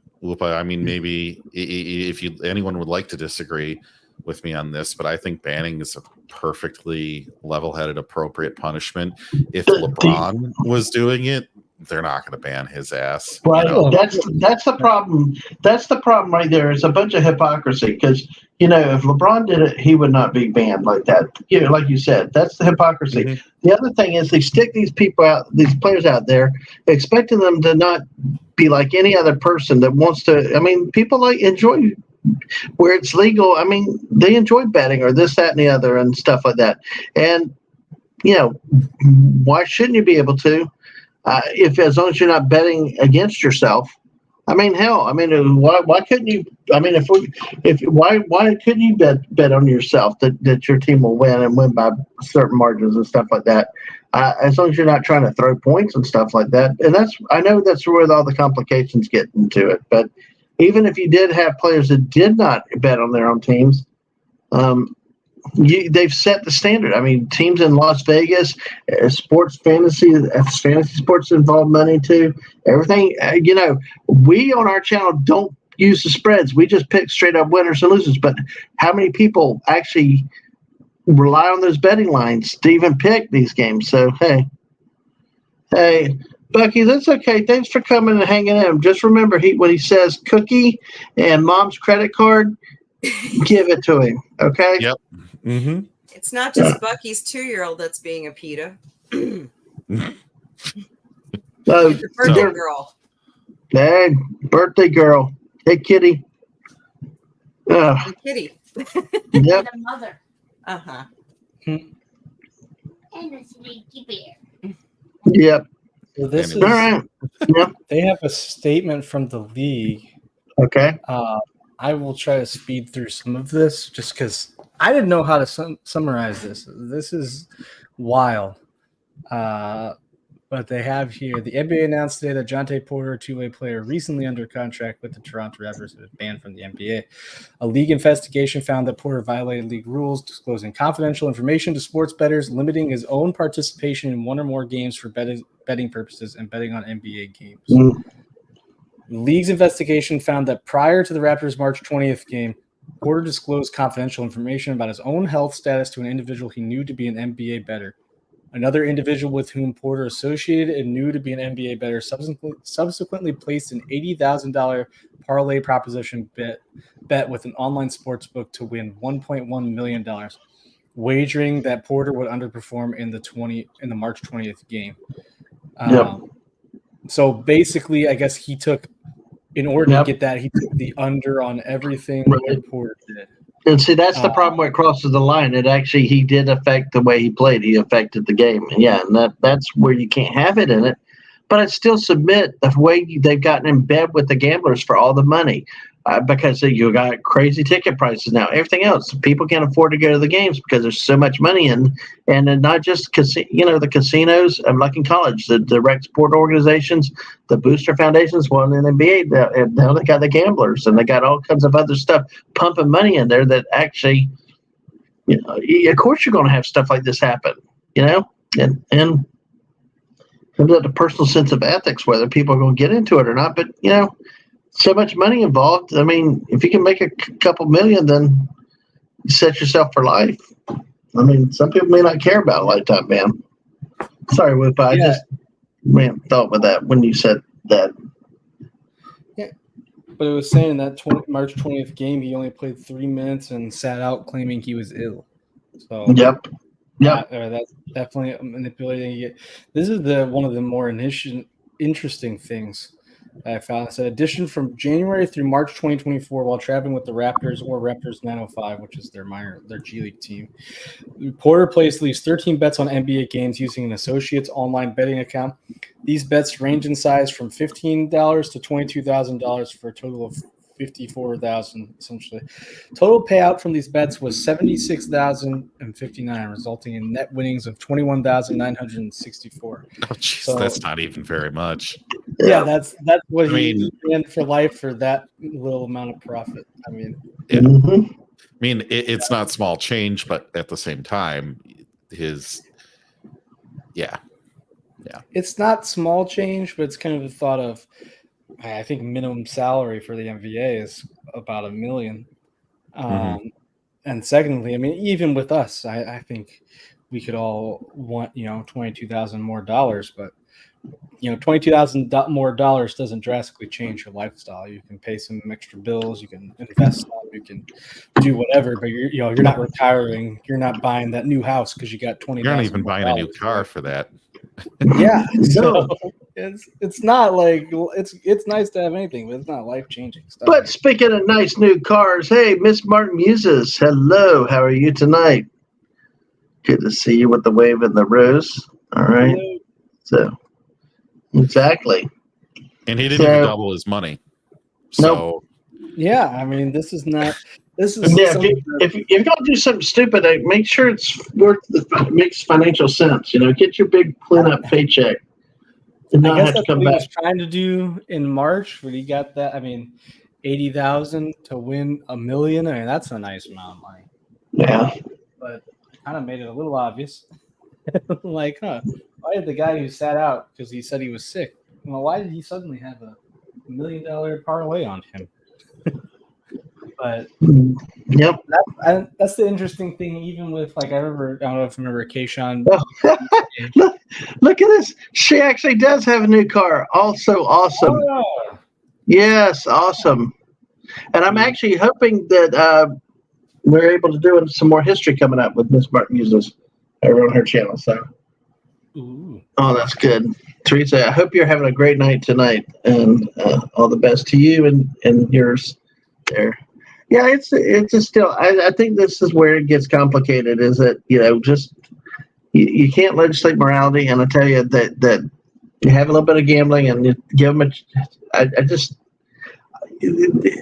the money that's coming from sport gamblers and everything else has made it so much unaffordable to the game because now everything else gets more expensive, food, tickets, salaries, everything, and. You've got tons of money there that just makes everything more expensive.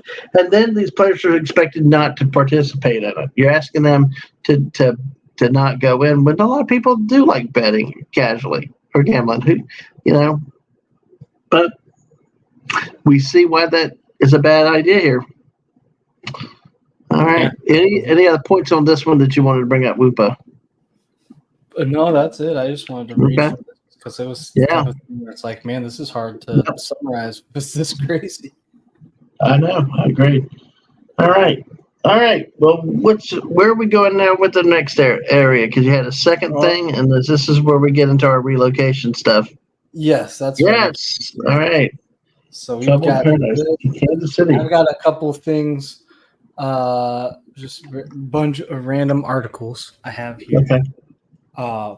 We can read it. We can now set this before we get into all the articles and the talk. What was the situation here at Sci-Fi Mountain Bee? I think you had mentioned this first a few weeks back. There was a vote on a referendum for exactly what? They were asking the public to pay for millions of dollars to fix up Kauffman. Well, not fix up Kauffman, build a new Kauffman Stadium downtown and then fix up Arrowhead. And they keep doing this. It comes around every 4 or 5 years. And I hate to say it, but the Hunt family has deep pockets and they don't need taxpayer money to do all this. So of course they've been revitalizing downtown Kansas City and it looks really great. And so they want to come in and demolish all that hard work and put a stadium right there. A Kauffman Stadium. I could see it if it was like the Yankees or the Cardinals, a team that keeps winning World Series, but the Royals are hit and miss. And even one of the former Royal players who is on city council from the 1985 win, they vetoed it. Right. So that tells you something that a lot of bad blood, Well, it's kind of weird. Most places are looking not to put stadiums in downtown areas. I mean, Jacksonville's a rarity. I think Detroit's a rarity. I mean, like in that case, why would you? A lot of times, St. Louis. actually, what like in Jacksonville, a lot of the push is to get all the stuff out of downtown to put what condo and high rises for residents to live in, or your shopping districts. You know, of Yeah. course, you're like, why do I need to go downtown to go shopping? But you know, that's it. That's the drive. That's where things have happened. And in this case, we have a case where the voters said no. Mhm. You know, and the team's reaction has not been positive, has it been? Or usually, or was it the mayor that was upset? No, the team has been. So I only know a little bit. Mommy might know more than me, but if you look, it's What they were going to do was, along with getting the $2 billion, they were going to stay in the Kansas City area for 40 years. It was like a done, you know, the Hunt family and who's the owners of the John Sherman. Royals? Yeah, they had it all figured out. It was all set in stone, and with this defeat, now they're talking they want to move. And I'm going, really? You brought the Chiefs up here from Houston because they're the former Texans. Mhm. You've been here forever. Why do you want to move now? Just because the voters said no, and you have the money to build a new stadium. It's just No. a power flex. You know, they Yeah. thought they could do that to try to scare everybody into getting free money. I mean, it's a common tactic, you know, and it's one of these things that you look at and say, okay, if it were me, would I try to bilk all these other people for money? I don't think so, but I'm also not a billionaire. But I don't think cities should be paying for this. I don't think municipalities should be paying for any of this. And unfortunately, there's been a bad precedent by too many places that want that team, and local politicians saying, well, I'm going to be, you know, I'm going to be the best politician in my area because I got this big team and look at how great I am. And do these teams actually benefit the communities? I think there's a lot of mixed data out there on that. And you could make arguments saying yes, and you could make arguments saying no. But every time these teams get giant paychecks on taxpayer money, they always say, oh, yeah, but don't worry, we're going to reinvest this kind of money back into the community. And it's like, yeah, okay. And if you ever see any of the things that they say they're going to build or do or invest in, if any of those ever actually happen, where are all the studies years later that come back and say, okay, was it actually worth it? Oh, wait, you don't see them, because the answer is like always no. The answer is almost always no. And so the people that end up getting screwed are everybody that lives there, and isn't necessarily a fan. Like, look, a lot of people think that everybody's a Kansas City Chiefs fan. I'm sure there are a ton of people that live in those tax districts that are not football fans. Yeah. And they don't Nor own Royals they don't own fans. a restaurant. Yeah, they're not sports fans. They don't own a restaurant or a hotel, which, let's be honest, are the two that are directly benefit the most. Yep. And the extra cost of police that you need for these events, the extra cost of infrastructure, the added crime that you get with these games, because look, it does bring a lot more people, and the more people you have, the more crime you're going to get. It doesn't matter what sport. So the Chiefs in the past couple of years have had a couple people die from gunshot wounds on the grounds right after tailgating. I mean, you know, it's crazy. And the other part of this is, I think it was like 5 or 6 years ago, they got a ballot initiative for the whole state to try to pay for this. Not even the St. Louis Cardinals have that much cojones to ask for that. Right. That's actually a fantastic demand. They have the entire state. Cojones. Yeah. The Cardinals are trying to ask for $500 million right now. Wow. But is that the city or the whole state? I think just the city, but I mean, if the Chiefs had won like the Super Bowl when they asked, maybe, right? But no, they were like losing and they weren't doing that great. So yeah, there's so much of this that's just it's very frustrating. I don't think that they'll leave.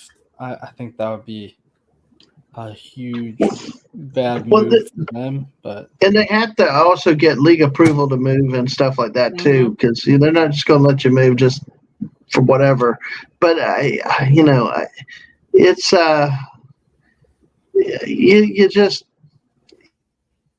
it does not go away. Like your Mombi, I think you said, is like it keeps coming up, it keeps getting voted, and that's what they do. A lot of the owners, and they do. The owners can afford a lot of this money out of the pocket if they wanted to. You look at the A's moving to Las Vegas; they did it without even securing any government funding out in Las Vegas. So now there's talk that they might get some. How much do they get? The owners actually had to pay out of pocket, but then again, for 3 years or so, they're going to play in Sacramento. That's Major League Baseball. Oh yeah, in a stadium that has a 14,000 capacity, so a sellout crowd would do less than your average NBA game. That's pretty sad. Yep, without a doubt. All right. Have we got any more slides on that, or any more news with that for that story? The only other thing I have another slide of also the same stuff. Well, not the okay. same. We'll do that because I'm also we brought in the A's a little bit too, because I know we have a hockey team too that's in the news. So go ahead. Yeah, that's what I had on, and this one is and like the last one is all rumors. Casey does have an agreement for at least through 2030, so they're probably not leaving anytime soon. The biggest thing they've talked about is potentially they could move on the Kansas side. I don't think that they would need league approval for that because then they're in the same metro area but in a different state. But I don't think the Kansas voters will give them what they want either. Probably not. And well, also, my sister-in-law and brother-in-law live in Lawrence, and when it passed tax issues, they're like, no, we'd never vote for that. So yeah, and it's also the thing of, I mean, would that really help them? I guess if you get their taxpayer money, that helps you no matter what. But how far away, if you're building in Kansas, how inconvenient is that going to be for Chiefs fans to travel? As far as I'm aware, like Kansas City, Kansas, and Kansas City, Missouri are not exactly aligned, and that would get confusing fast. I feel like it would hurt the team overall in profits. Exactly. Yeah. But this is the big NHL news we have here, and this is official. I threw up these things. The Salt Lake City. Wow. Have played their last team, and then we'll be moving to Salt Lake City. Arizona Coyotes are no more. It's been a lot of discussion about this. The Utah placeholders. There you go. That's the name. Yeah, they. That's a lovely name.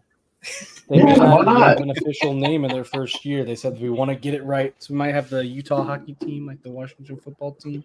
Please don't do that. Just pick a name. I mean, they were talking about we could have the Stormy Mormons. I think that's a great name. That's a cool one, yeah. That would be my vote. We'll see. They still have time to get a team name. I hope they do, because it kind of sucks if they don't. Yep. They did say they are going to be called Utah, not Salt Lake City. That's the only thing they've decided on. Okay, like the Utah Jazz. Yeah. Yep. One interesting thing about this, they're saying Coyotes were not paying their hotel bills. Oh wow. Oh. They say the league banded together. It was saying, hey, you have to pay up front. We're not going to just put this on your tab because you're not paying us. Ouch.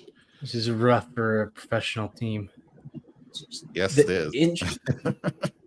And this is effective immediately. Like the sale happened this week, like the last week of the regular season, and they will play next season in Utah fully. The interesting thing about this is it's saying that the NHL has given Arizona, or the old Arizona owner, Alex Murillo, the right to reactivate the Arizona Coyotes franchise if they build a fully functional facility within 5 years. And they've said they keep the branding, they keep the Arizona Coyotes name. So if they reboot, they will keep that history and keep that logo. So Interesting. It is very interesting. Yeah, but once again, it's a blackmail. It's like, hey, you can move, but you guys gotta do everything we want to. Because that's what I think is interesting is they played both sides, because there's a February article about that they confirmed a report that the team is moving forward on a plan to purchase land in northern Arizona, kind of defeating the purpose of this. Then they turn around and go do this, and now it's approved now to Utah. So that's what's so frustrating. When the local populations decide to say, we're not going to give in to every single demand you want, and then they just are allowed to up and move. But then again, of course, they say, like you said, is they can build it again later and keep all the naming rights. But yeah, it would be such an interesting situation if that happened too, because then you have 33 teams and you have a sudden relocation. How's that going to work? I don't understand. Because 33 NHL teams would be weird. I don't know, but we'll see. I don't know how they would even do it as well, just because their owner. I mean, they've been going through this stadium stuff for years, probably close to a decade. They had a whole thing with Phoenix. They changed from the Phoenix Coyotes to the Arizona Coyotes because they moved to a different. I forget I don't know what Arizona is called. One of the cities in there that's not Phoenix. So they moved there, and it was hard for people to get to, apparently. Flagstaff? Flagstaff is hard to get to. yeah, Maybe. I don't remember. But they hello, had that. pop culture mechanics here. Hello. Hey, Paul. Like you said, too many teams dilute the talent pool as well. Yeah, because we keep expanding and expanding. And Awupa, like you said, to that point, the UFL this year seems to be better, more competitive, because they don't have all those teams, diluting the talent down.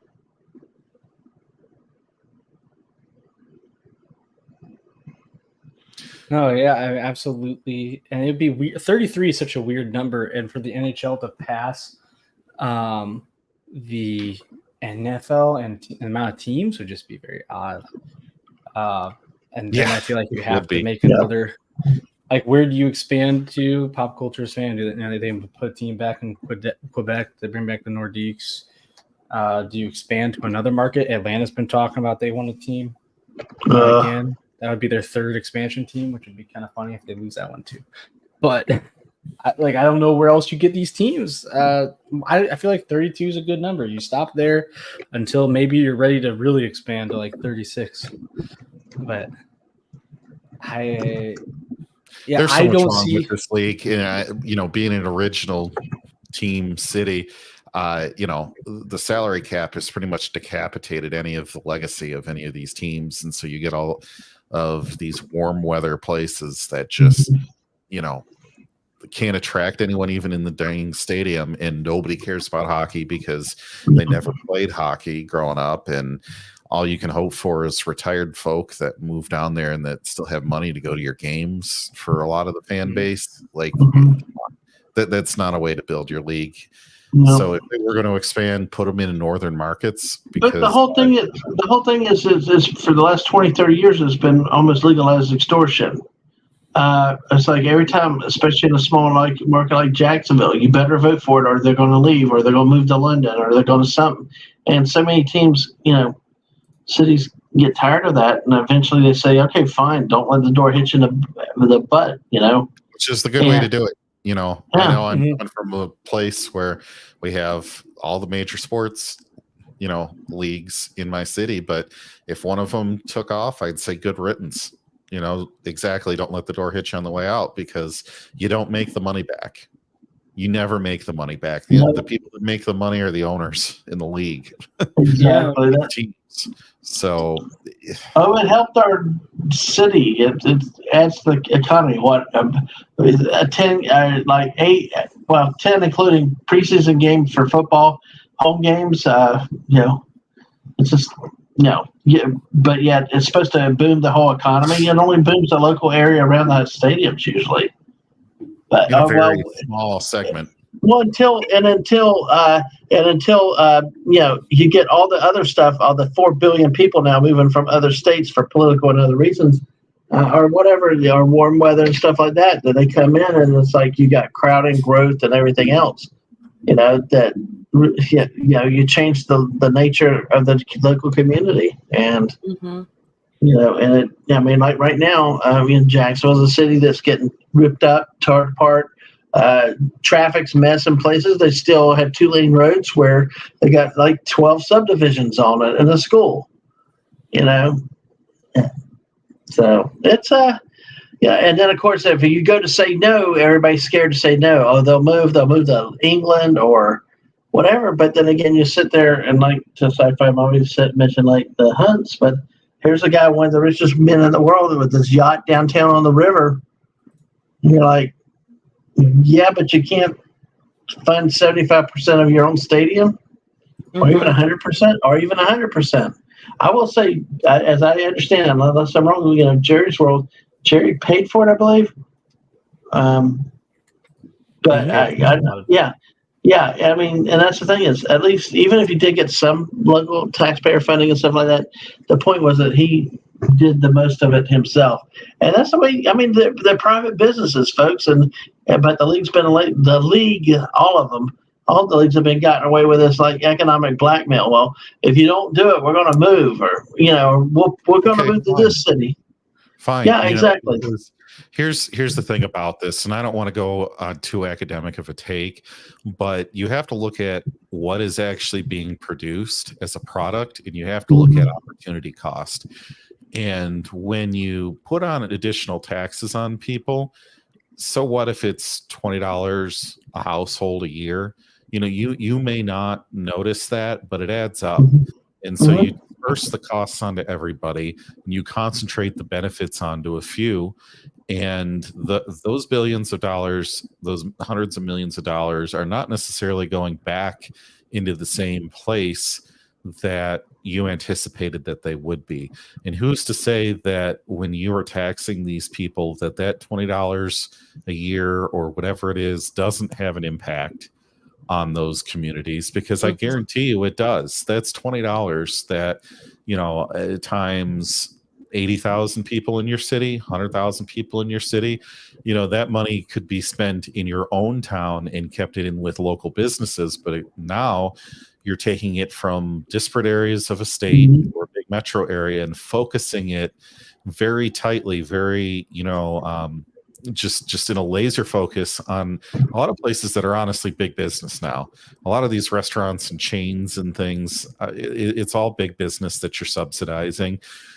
The entertainment itself, you could make an argument that, arts, sports, various types of entertainment do benefit society in their own way. But if you're looking at the opportunity cost of an entertainment venue versus a new housing district, a school, some new plants or factories that might come up, all types of different corporate real estate you could put there. I would almost argue that these places raise costs in the area for real estate, but then that disincentivizes other businesses that are a more stable tax base, and that actually provide sustainable jobs for your communities in these downtown areas, or housing that would be higher end for not the higher price, because remember, these high rises and things that they like to put next to these stadiums are all paid for location. But now if you don't have a stadium and you can put housing there, you get more housing and a better price for the tenants. So you end up looking at all of this and saying, what's the real economic benefit and real economic cost? And the thing is, I would argue that it ends up being a negative, right? rather I than agree. going this big economic rant without data and charts that people don't want to see in a sports show. But but the whole thing is too is they promise jobs. What kind of jobs generally is it? It's the concessionaires and the parking attendants. I mean, jobs that are minimum wage, a little bit above minimum wage, and they're not full-time jobs. They're actually like extra income gigs, for people. And in the sports staff, there is an inconsequential number. The front office is an inconsequential number. If you're going to spend $1 billion in taxpayer money for the total number of jobs, even say all of those jobs were full-time jobs, you're spending $1 billion and maybe paying, all of the non-athlete salaries. I mean, $1 billion and you're paying $200 million back in salary, and then you're going to try to tax on that. Like, I'm sorry, the math to me has never added up. And the more cities that say no, pay your own damn way, the better. Yep, agreed. Really, So, if you got any other thoughts with this? No, that's right on point. I mean, a lot of these states that have taken away their food taxes, they've got all these major sports teams that jack up the sales tax in the region, and you go spend that money. And when you, like JT said, you could be putting it in your own city and making that community thrive. So yeah, I agree. Yep. Nope. We put good coverage on that, good articles with that, because Mr. Angel woke up to tax talk and he's like, he needs a lot more coffee. And you know what? I told you it's going to be heavy. Yeah, go ahead. If they want a stadium so bad, they can build their own stadium. And if they want to finance it by putting their money where their mouth is and having a good product, add another $10 to your ticket price. Well, the people that are using that stadium, you can pay for it. And I'm trying to not, like we say, we try to stay out of politics, but this is these are the type of stories, though, and that's the thing is everybody trivializes sports ball, that it's this or that or whatever else. But I tell you, this is one of those issues that really illustrates why sports is not just the game that people say they don't like. It transcends that. It becomes real life. It becomes, taxes, things that affect people's bottom lines in their pocketbooks, because one of the things that I always have, especially more conservative people, is, run government like a business or private sector, whatever. Don't take government handouts. But then it's like, why are we doing that with these sports leagues? Why do they not go back to having to fund everything themselves instead of local governments having decided to say, hey, let's try to encourage somebody to move here for all these reasons? Because like we talked about, all the evidence about improving economies is anecdotal. It's opinion. Because what we actually see is overgrowth, crowded places, higher budget, high expenses, and sometimes lower quality of life. I will say I went to Denver, through Denver. I never want to go back to Denver. I'd hate to live there, but they got all these big sports teams. I'm like, yeah, but it was so, I don't know. I didn't want to stay there because it was just too crazy and too convoluted. I don't even like going to Orlando or Miami, And Miami's another one big, with multiple sports teams. So I say that because, like you say, we try to stay out of politics, but that's the thing with the sports world. It is political. There are politics involved in this, and we do and have to address it to some degree and what the realities are. And so, and here's another case of this, Dadman. So Detroit is my local market, right? And really, Detroit is the sports area for the whole state of Michigan, right? And even parts of northeastern Not Ohio. Ann Arbor? Sorry. Well, for professional teams, all the professional teams. If you're not talking minor league, baseball and hockey exist in other areas, but all the major leagues are in Detroit. You have the Detroit Football Lions. For Major League Baseball, you have the Tigers. For hockey, you have the Red Wings, and for basketball, you have the Pistons. Mhm. Now they've messed around with this over the years. The Red Wings, the Tigers, and the Lions. Well, no, actually, just the Red Wings and the Tigers have always been in Detroit. But you had the Lions be the Detroit Lions and move to a city of Pontiac, which is outside of the city of Detroit. And then the Pistons were like an hour away from the city, way out in Auburn Hills at the Palace. And so they've tried this whole thing where you play around, you mess around, you try to get the money. And you know what happened in those areas in Pontiac and Auburn Hills? You might get a few more gas stations. You have to build an extra couple exits for the stadiums. If they're off the highway, and then you get a couple hotels built, and then you get maybe a dozen restaurants. And the second Auburn Hills, the Palace for the Pistons closed, ghost town in that area. Pontiac, when they moved out, I mean, they're still parking cars. It's like Volkswagen and some other companies just use it as a parking lot where you can park 10,000 cars. Before you transport them out to your dealerships, that kind of a thing. And so you end up getting left with nothing, but it's not like when it was there that they were fantastic times. Now, what do? They move the Lions back downtown, and then they move the Pistons back downtown. And what have you gotten? You've gotten hundreds and hundreds and hundreds of millions of taxpayer dollars spent to get these stadiums built when the owners could have paid for all of it themselves. The Ilitch family owns multiple of those teams. So in the Ford family, I mean, they are not hurting for cash. Put it that way. Or at least They're pay not 50, hurting for at least cash. pay half of what you want for your stadium. So, but then they built this dual purpose arena stadium, which is horrible, by the way. Absolutely awful, called the Little Caesars Arena, or I call it the Pizza Palace. I think the alliteration's better anyway. But then they said, well, we're going to build all this sustainable housing and do all this and that. They use taxpayer money to bulldoze all these buildings, and like none of it ever, so little that it ever even actually got built. That happens in so many everywhere. And so what you get, there's not enough places to park. So the housing that is there and the restaurants that are there, the housing in downtown Detroit, I mean, is just absolutely outrageously high within this 1 square mile area. If you're outside of that 1 square mile area, you can find a house, if you pay the back taxes, it's yours. It's maybe not something you want to live in, but it's basically like you give it away for free, damn near. But then, so you have $60, $70, $100 parking that's taking out spaces that other businesses can't use. And then that's it. You have these castles in a downtown area, and you walk a mile away and houses are collapsing. A lot of reinvestment in the community, guys. Very true. So I mean, sad. What are your lion eyes telling you when you see that? It's the classic tale. So did the taxpayers get their money back out of it? I'd say no. Truly, I think so. Not. All right, go ahead, Woofa. I was gonna say you get stuff like St. Louis. With the Cardinals, they've done some cool things.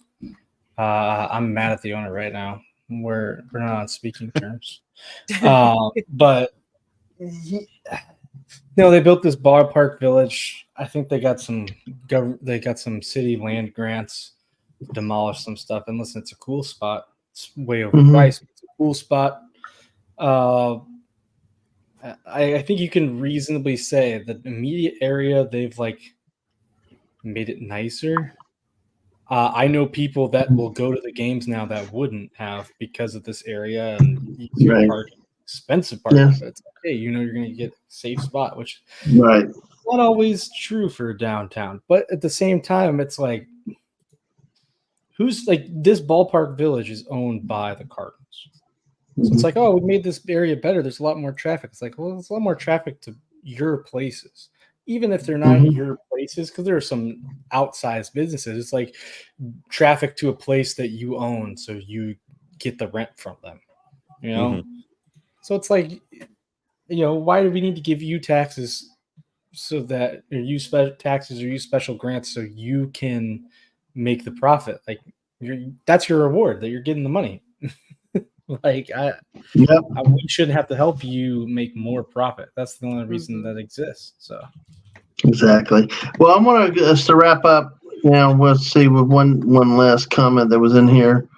On my computers. Oh gosh.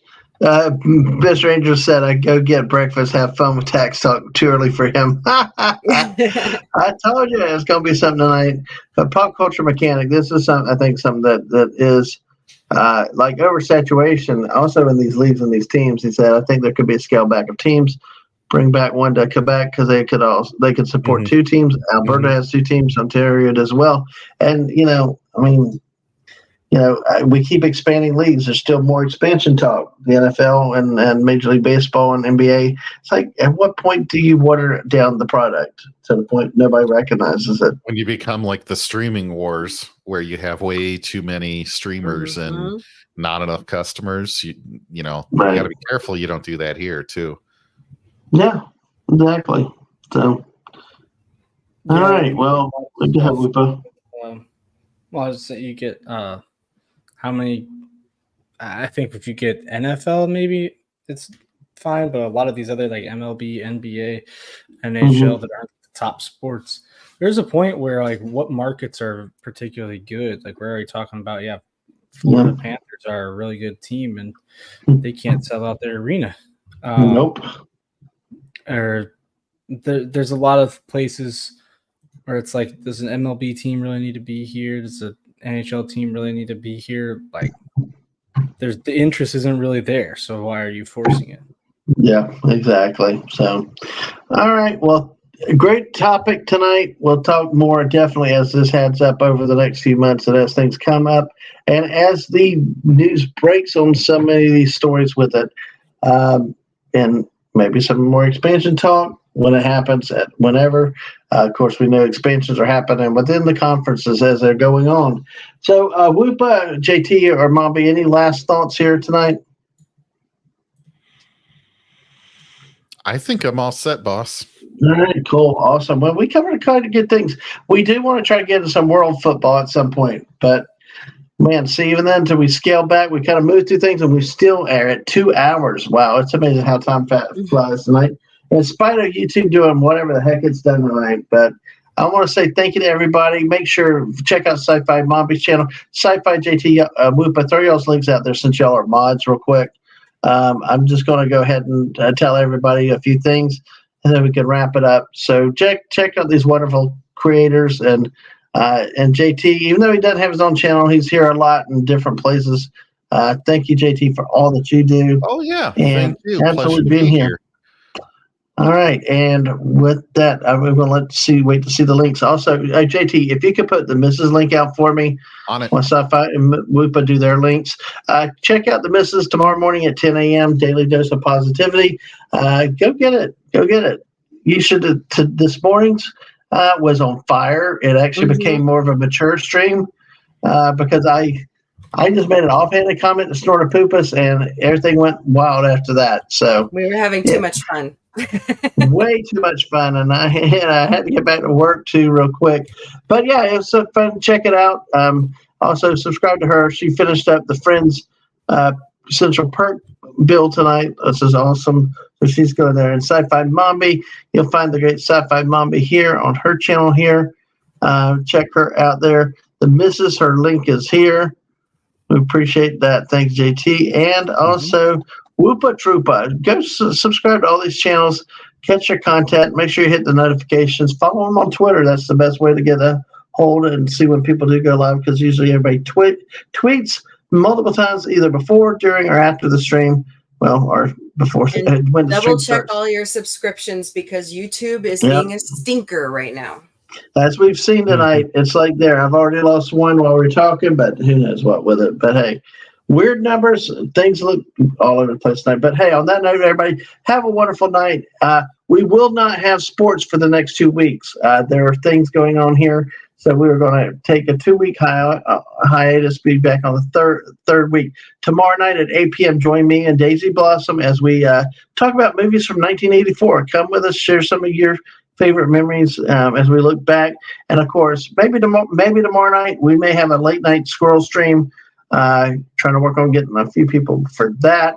And on Friday night, we will do Buck Rogers in the 25th Century, our next to last week. And of course, season 2 is winding down. All right. On that note, exactly. See that excitement. Come join us for laughs and stuff. Even if you don't watch it, we have a lot of fun. But on that note, everybody, have a wonderful evening, and we will catch you later. Bye, all. Bye. See ya.